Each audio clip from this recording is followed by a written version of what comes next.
কয়েকটা প্রশ্ন করি। সবশেষ বিপিএলে এমন একজন ক্রিকেটার খেলেছিলেন যেই ক্রিকেটার নিয়মিত বিপিএল এ দল পান না, এরকম একটা সিচুয়েশন, প্রপার প্র্যাকটিস সেশনের মধ্যে ছিলেন না, কোচের সাথে মতদ্বৈধতা ছিল, কিন্তু তার খেলা আপনাকে বিমোহিত করেছিল। নাম কি? একজন ক্রিকেটার 9টা ম্যাচের মতো সুযোগ পেয়েছিলেন, ছক্কা মেরেছিলেন 20-এর কাছাকাছি, এবং তাকে সুযোগ দেয়া নিয়ে যারা শুরুর দিকটায় দ্বিধাদ্বন্দ্বে ভুগেছিলেন, একটা পর্যায়ে এসে দে গট আন্ডারস্ট্যান্ড যে এই ক্রিকেটারটা আসলে টি-20-র জন্য আমরা যতই তাকে বাদ দেওয়ার চেষ্টা করি, যতই তাকে অগুরুত্বপূর্ণ মনে করি, তাকে রাখাটা উচিত ছিল শুরু থেকেই। এমন একজন ক্রিকেটার রয়েছেন যাকে নিয়ে বাংলাদেশ ক্রিকেট বোর্ড খুব বেশি আলোচনা করতে চায় না, আগ্রহী না। বাংলাদেশের রিপোর্টিং এর সাথে যারা জড়িত, স্পোর্টস রিপোর্টিং এ যারা কাজ করে, তারাও খুব বেশি ডিসকাস করে না। এত কথা না বলে আমি সাব্বিরের কথা বলতে চাই। সাব্বির রহমান অমীয় প্রতিভাধর একজন ক্রিকেটার, অসাধারণ হিটার অফ দ্য বলস। এখন আমরা শামীম পাটোয়ারিকে দেখি, জাকের আলী অনিককে দেখি, তানজিদ হাসান তামিমকে দেখি, পারভেজ হোসেন ইমনকে দেখি, এবং আমরা মিডল অর্ডারে বাংলাদেশের প্রপার ব্যাটারের শূন্যতাও দেখি।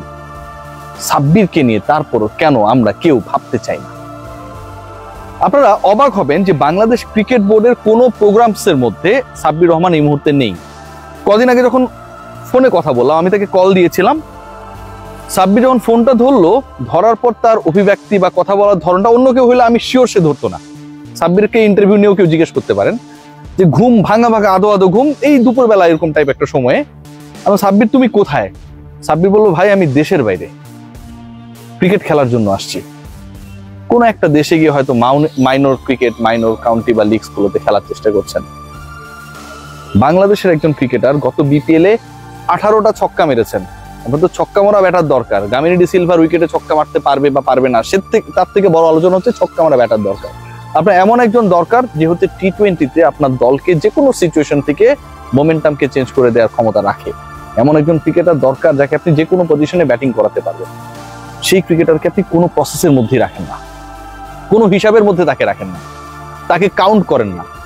আমরা যখন মিডিয়ায় কথা বলি তখন বলেন যে হ্যাঁ সে তো আমাদের চিন্তা ভাবনার মধ্যে আছে। এই যে বাকবাকুম পায়রা মাথায় দিয়ে টায়রা টাইপের কথাবার্তাগুলো ক্রিকেট বোর্ডের ডাইরেক্টররা বলে, সেই আলোচনায় গেলে সেই কথাটাই বলবে, লাইক সাকিব আল হাসান ইস্যুতে যেভাবে তারা বিভিন্ন সময় বিভিন্ন বুজুং ভাজুং বুঝ আমাদেরকে দেয়। কেউ কি কোনোভাবে একটা প্রশ্নের উত্তর খোঁজার চেষ্টা করবেন? Bangladesh cricket board, cricket operation selection প্যানেলের সাথে যারা জড়িত, সিলেকশন প্যানেলের কাজ তো শুধুমাত্র জাতীয় দল সিলেকশন না, অন্য খেলাগুলো দেখা। সাব্বির কেন কোথাও নেই? এই যে আপনারা নুরুল হাসান সোহানদেরকে এই দলের সাথে অস্ট্রেলিয়ায় পাঠাচ্ছেন, রাইট? কেন পাঠাচ্ছেন? দ্য রিজন ইজ দ্যাট তারা যেন প্রিপেয়ার্ড হয়ে এশিয়া কাপে অংশ নিতে পারে। এশিয়া কাপে খেলানোর দরকার নেই। সাব্বির রহমান রুম্মান কি এ টিমে, অথবা যেই দলটা বিদেশে গিয়ে খেলতে যাচ্ছে 15 জনের স্কোয়াড, ন্যাশনাল টিম না ভাই, সেকেন্ড টিয়ারের টিম, সেখানটাও কি সুযোগ ডিজার্ভ করে না? সাব্বিররা করে না। নুরুল হাসান সোহানের ব্যাপারে আমি বলেছিলাম যে সোহানের ক্ষেত্রে সমস্যাটা আমার কাছে মনে হয় যে সোহান নামের কোনো এক বন্ধুর কাছে আমাদের সিলেকশন প্যানেলের সদস্য যারা, তারা তাদের ছোটবেলায় কোনোভাবে অনাকাঙ্ক্ষিত ঘটনার শিকার হয়েছিলেন, যে কারণে নামটা পছন্দ না, তাই খেলার না। সাব্বিরের ক্ষেত্রে আমার কাছে মনে হয় যে তিনি এত সুন্দর, এত ভালো ক্রিকেট খেলেন, লিপু ভাই কিংবা রাজাক ভাইরা যেমন খেলছিলেন তার থেকেও সাব্বির বেশি ভালো খেলেন। এই আলোচনা যদি হুট করে হয়ে যায়, সেই হীনমন্যতায় কি আপনারা ভোগেন ভাইয়ারা? নিশ্চয়ই না। কোথাও কেন সে থাকবে না? কোথাও কোনো প্রোগ্রামসের মধ্যে কেন থাকবে না? আপনি নাসিরকে নিয়ে কথা বলতে পারেন যে খুব ভালো ক্রিকেট খেলে বাংলাদেশের কোনো ডোমেস্টিক সার্কিটে নিজের নাম উজ্জ্বল করেছে, এরকম কোনো কিছু নেই, যে কারণে আমরা রাখছি না। প্র্যাকটিস করছে সে। সাব্বির তো ভাই বিপিএল এ ভালো খেলেছে। বিপিএল এ 160 স্ট্রাইক রেটে খেলা একজন ক্রিকেটারকে আপনি কেন কোনো প্রোগ্রামসের মধ্যে রাখবেন না? সেই ছেলে যে বাংলাদেশে নাই এই খবরটাও কি আপনারা রাখেন? কষ্ট হয়, দুঃখ হয় জানেন, যে আমরা অনেক ক্রিকেটার, অনেক প্রতিভা খুঁজি, আমরা মিডল অর্ডারের ভ্যাকেন্সির জায়গায় তাওহিদুদ্দিন খারাপ করলে তাকে কাকে খেলাবো? মেহেদী হাসান মিরাজকে খেলা যায় কিনা, খেলানো যায় কিনা, খেলালে সে একটা ওই মানে ভালো স্মার্ট স্ট্রাইক রেটে ব্যাট করতে পারবে কিনা, যদি না পারে সেটা নিয়ে আমরা কি গালি দিব নাকি তালি দিব, কত আলোচনা না? অথচ আমরা ওই 4-5-এর জায়গাটাতে সাব্বির রহমান রুম্মানকে আমরা অ্যাকোমোডেট করতে পারতাম, চেষ্টা করতে পারতাম, অন্তত বাইরে যে দলটা যাচ্ছে তার সাথে সুযোগ দিয়ে দেখতে পারতাম যে সাব্বির কেমন করে। আমরা কতটা হীনমন্যতায় ভুগি, আমাদের চিন্তাগুলো কত ছোট। আমরা তাকে পছন্দ করি না, ব্যাড বয়, দেখতে ভালো, ব্যবহার খারাপ, দলে নেওয়া যাবে না, এই যে চিন্তাগুলো। বাংলাদেশের কি টি-20 খেলার মতো 30 জন ক্রিকেটারের মধ্যে সাব্বির পড়ে না? 30 জনের মধ্যেও পড়ে না। আমরা ব্যাকআপ ওপেনার খুঁজি। সাকিব আল হাসান একটা দারুণ কথা বলেছে যে টি-20তে আসলে কোনো স্পেশালিস্ট পজিশনে কারো ভূমিকা বলে কোনো কিছু নাই। 20 ওভারের ক্রিকেট, ওখানে গিয়ে শুরুতে অ্যাটাক করতে হবে। আপনি যে সাব্বিরকে কখনো প্রিপেয়ার করতেন, ওয়েল প্রিপেয়ার করতেন, একবার আপনারা তারা নিয়ে গেছিলেন নিউজিল্যান্ডে, অস্ট্রেলিয়া থেকে তারা বাদ দিয়ে দিয়েছিলেন, প্রিপেয়ার করে নিয়ে যাননি, মনে হয়েছিল নিয়ে গেছিলেন। প্রিপেয়ার করতেন আপকামিং ওয়ার্ল্ড কাপে, আপকামিং এশিয়া কাপে, আপকামিং যে ট্রাই নেশন সিরিজটার কথা হচ্ছে না, সাব্বির রহমান ভালো করতো, আমি এই গ্যারান্টি দিচ্ছি। এবং তিনি যদি ভালো না করতেন, আমি আর কখনো তারা এনে রিপোর্ট করতাম না, আমি গ্যারান্টি দিচ্ছি।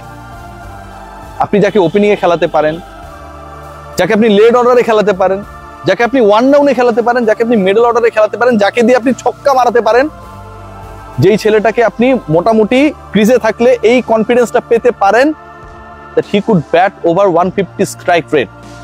এত কিছু অপশনস, এতগুলো অপশনস থাকার পরেও বাংলাদেশের এই ক্রিকেটারটাকে নিয়ে after performing well in the BPL, unprepared অবস্থায় বিপিএল এসে পারফর্ম করেছে। রেসিডেন্সিয়াল স্কুলের মাঠে দৌড়িয়ে দৌড়িয়ে নিজেকে ফিট রাখার চেষ্টা করা সাব্বিরকে আমরা কেউ গোনার মধ্যে ধরি না।